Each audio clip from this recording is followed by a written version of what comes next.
Bismillahirrahmanirrahim. Tağına vayna Aşura dedi Muharrem bet. Her delerine Ahmet Hacı Dalgaz ve Tabulda ölçünü sarık yolçul fondira Hoymeknan Aymani Hacis Paço Ramzan Hacis Şalinski rayonu daetine sağdu Ahmet Hacı Kusa İço Haçır diyen başluğun gerg şadeglerin hoq diyen başlah hoq battah daima o zaman çadoş sağın işgılar terre tağına qastin işte gil çi daqaçor dolş da jijig limonat deg şuriyeg muazdeg masaki per da arş dolş dal qobul sağ yol vay paç Ahmet Hacı sini diğanilerin İsa vay paçanin amanu صار ملي لوشتك دال شيء دحي دويلا يديك بلا شوي مخ كعبه موكش مارش دال دقو باغ بويلش دال بتولش Dedik tu, kardeş den وفاش تنان أيما نستاهل تساعدوا.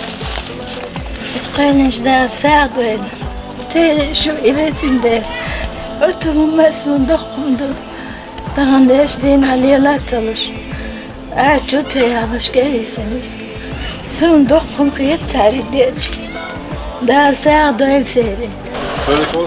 Evet, Ramazan'ı Ramazan skotan bepek, mazlum ya nakşan beş kalma. Ramazan'ı emanı da sağ kabul veler, da sağ vertir. Dedik tu, kardeş den وفاش تنان أيما نستاهل تساعدوا. O bol sağ veler. Dık melle çuman diyor. Ahmet Hacım diyor.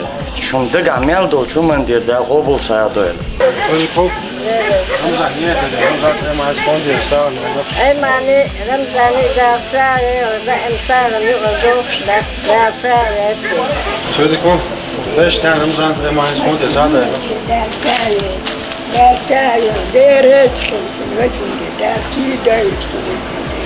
Dedik tu, kardeş den وفاش تنان أيما نستاهل تساعدوا. Bu sağ vertir bizimle. Serbi bu. Ser vurçtik dok kodutun dokna kostoğlu serdik. O bol sağ veler. Dedik tu, kardeş den وفاش Ramazan أيما نستاهل تساعدوا. أنا أقول ساعد رمزاني